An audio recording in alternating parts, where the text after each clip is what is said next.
Hi friends, welcome to our channel Ramana sports analysis. Friends, ఈ వీడియోలో మనం డిస్కస్ చేయబోయే విషయం ఏంటంటే సిఎస్కే టీం గురించి కొన్ని ఇంపార్టెంట్ అప్డేట్స్ అయితే బయటకు వచ్చాయి. దాని గురించి ఈ వీడియోలో అయితే చూద్దాం. ఫ్రెండ్స్, మన ఛానల్లో ఐపీఎల్ పై వచ్చే చిన్న పెద్ద అప్డేట్స్ ఏవి కూడా మిస్ అవ్వకుండా ఉండాలంటే ఇప్పుడే మన యూట్యూబ్ ఛానల్ కి అయితే సబ్స్క్రైబ్ చేసుకోండి, పక్కనే ఉన్న బెల్ ఐకాన్ అయితే క్లిక్ చేయండి. మరెందుకు లేట్ ఫ్రెండ్స్, ఈ వీడియోలోకి అయితే వెళ్ళిపోదాం. ఫస్ట్ అప్డేట్, ఢిల్లీ టీం అయితే సిఎస్కే టీంతో ఒక ట్రేడ్ ఆఫర్ అయితే చేసింది. వాళ్ళ టీంలో ఉన్న డొనోవన్ పెరీరాని సిఎస్కే టీంకి ఇచ్చేసి సిఎస్కే టీంలో ఉన్న రచిన్ రవీంద్రని వాళ్ళ టీంలోకి తీసుకోవాలని చూస్తున్నారు. ఈ ట్రేడ్ విషయంలో ఢిల్లీ టీం అయితే మాత్రం ఒక స్ట్రాటజిక్ మూవ్ అయితే చేస్తుంది. మరి ప్రస్తుతం ఢిల్లీ టీం ఓపెనర్స్ గా జేఎఫ్ఎం, ఫ్యాబ్ డూప్లెసిస్ అయితే ఉన్నారు. మరి వీళ్ళిద్దరిలో ఈ సీజన్ లో జేఎఫ్ఎం పూర్తిగా నిరాశపరిచాడు, ఫెయిల్ అవడం అయితే చూస్తాం. 2024 సీజన్లో ఫియర్లెస్ అప్రోచ్తో అదరగొట్టేసిన జేఎఫ్ఎం మరి తాజా 2025 సీజన్లో ఫెయిల్ అవ్వడం, వన్ సీజన్ వండర్లా అనిపించడం. మరో ఎండ్లో ఫ్యాప్ కూడా తన స్టాండర్డ్స్కి తగిన పెర్ఫార్మెన్స్ డెలివరీ చేయలేకపోవడం. మరోపక్క ఏజ్ అనేది తనకి మద్దతుగా అయితే లేదు. ఫ్యూచర్ దృష్ట్యా తను కూడా రిలీజ్ చేసే అవకాశం అయితే ఉంది. కాబట్టి ఇప్పటికిప్పుడు ఢిల్లీ టీం అయితే ఖచ్చితంగా కొత్త ఓపెనర్స్ గురించి హంట్ అయితే మొదలుపెట్టింది. దానిలో భాగంగానే ఈ ట్రేడ్ ఆఫర్ని అయితే చేశారు సిఎస్కే టీం. రచిన్ రవీంద్రని బిఫోర్ ఐపీఎల్ మెగా ఆక్షన్ ముందు రిటైన్ అయితే చేసుకోలేకపోయారు, కానీ ఏకంగా ఆక్షన్ టేబుల్ మీదకి వెళ్ళి right to match card use చేసి మరి కూడా సిఎస్కే టీంలోకి అయితే తనని రిటర్న్ అయితే తెచ్చుకున్నారు. ఒక ఫ్రాంచైజీ ఒక ప్లేయర్ విషయంలో ఆర్టీఎంని యూజ్ చేసింది అంటే తన మీద ఎంతో ట్రస్ట్ ఉంచుకున్నారండి. అలాంటిది సిఎస్కే టీం కూడా రచిన్ రవీంద్ర మీద అయితే పెట్టారు. కానీ దీన్ని నిలబెట్టుకోవడంలో రచిన్ రవీంద్ర అయితే మాత్రం పూర్తిగా ఫెయిల్ అవ్వడం అయితే చూసాం. తన ఇంటర్నేషనల్ కెరియర్లో హ్యూజ్ సక్సెస్ని అయితే సాధించాడు. దాన్ని ఐపీఎల్లో అయితే ఇంప్లిమెంట్ అయితే చేయలేకపోతున్నాడు.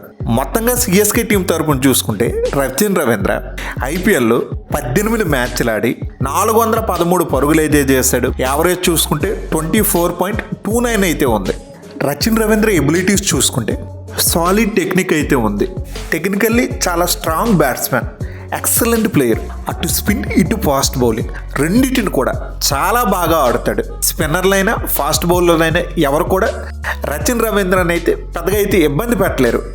వైట్ బాల్ ఫార్మాట్ వరకు వచ్చేసరికి రచిన్ రవీంద్ర చూసుకుంటే మాత్రం మ్యాచెస్లో వికెట్ కొలాప్సెస్ అవుతున్న సమయంలో ఇన్క్రెడిబుల్ యాంకర్ రోల్ని అయితే పోషించగలడు.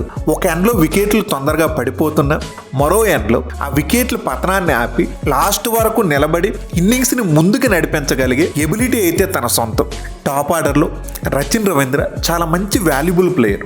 ఢిల్లీ టీంలో చూసుకుంటే జేఎఫ్ఎంని వాళ్ళు బ్యాక్ చేస్తే తను అగ్రెసివ్గా ఆడుతాడు. కాబట్టి మరో ఎండ్లో ఇన్నింగ్స్ స్టెబిలిటీ ఇచ్చే రచిన్ రవీంద్ర ఉంటే ఆ టీంకి అయితే మేలైతే జరుగుతుందని డీసీటీ మేనేజ్మెంట్ అయితే భావిస్తుంది. ఓపెనింగ్లో కేఎల్ రాహుల్ రూపంలో మరొక ఆల్టర్నేటివ్ ఆప్షన్ ఢిల్లీ టీంలో ఉన్నా మరి ఈ సీజన్లో చూసుకుంటే కేఎల్ రాహుల్ మిడిల్ ఆర్డర్లో ఆడి మంచిగా అయితే సక్సెస్ అయ్యాడు. తన స్ట్రైక్ రేట్ను కూడా చాలా బాగా ఇంప్రూవ్ చేసుకోగలిగాడు.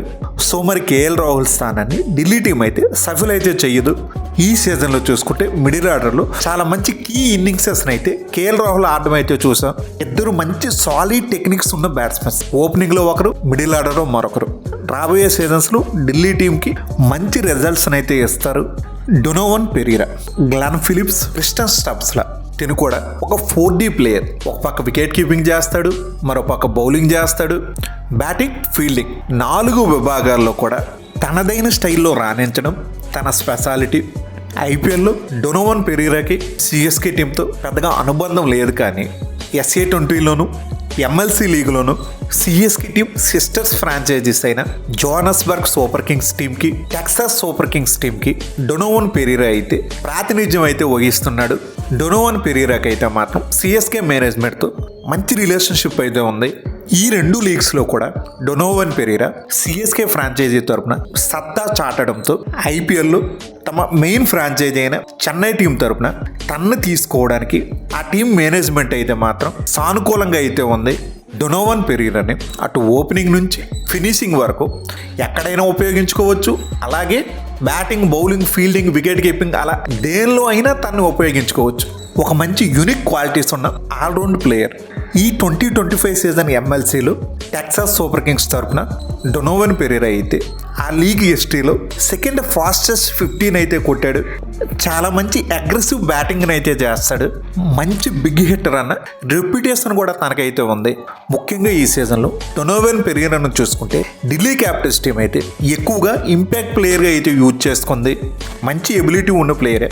రెగ్యులర్గా ప్లేయింగ్ లెవెల్లో తనకు స్థానం అయితే కల్పించలేదు. డొనోవెన్ పెరిగినకు కూడా ఐపీఎల్లో అయితే పెద్దగా అవకాశాలు అయితే దొరకలేదు.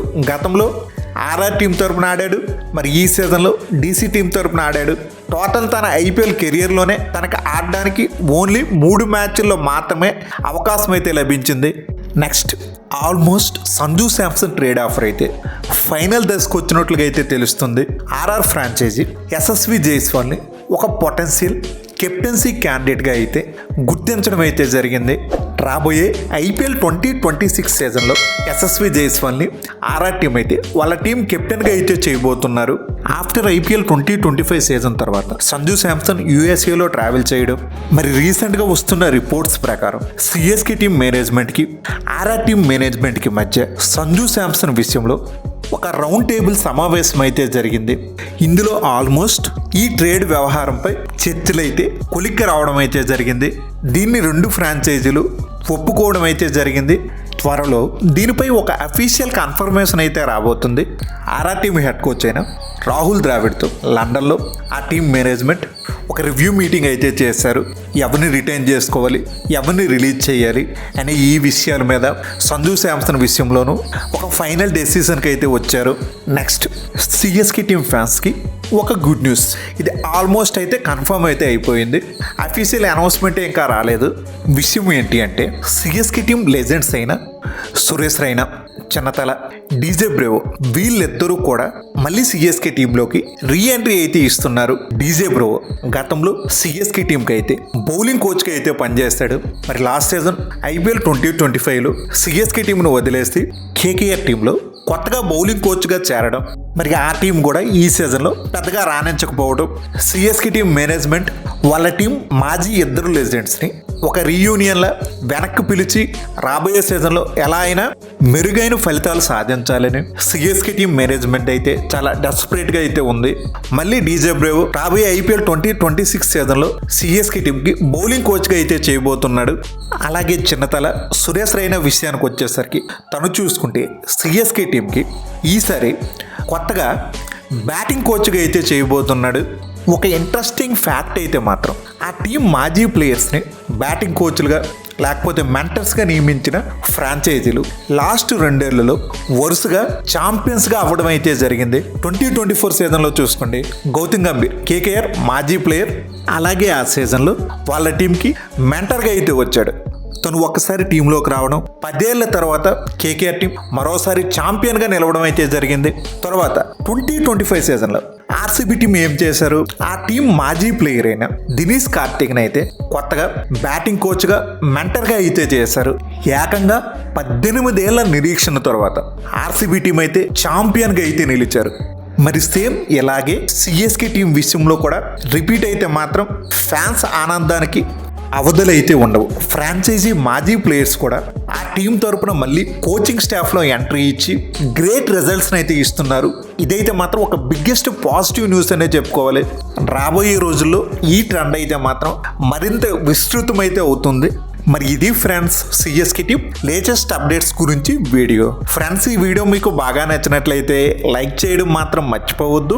అలాగే మన ఛానల్లో ఐపీఎల్పై వచ్చే రెగ్యులర్ అప్డేట్స్ ఏవి మిస్ అవ్వకుండా ఉండాలంటే ఇప్పుడే మన యూట్యూబ్ ఛానల్కి అయితే సబ్స్క్రైబ్ చేసుకోండి. పక్కనే ఉన్న బెల్ ఐకాన్ అయితే క్లిక్ చేయండి. నేను మిమ్మల్ని మరో ఇంట్రెస్టింగ్ వీడియోతో మళ్ళీ కలుస్తా. Thank you. By bye friends. జై హింద్.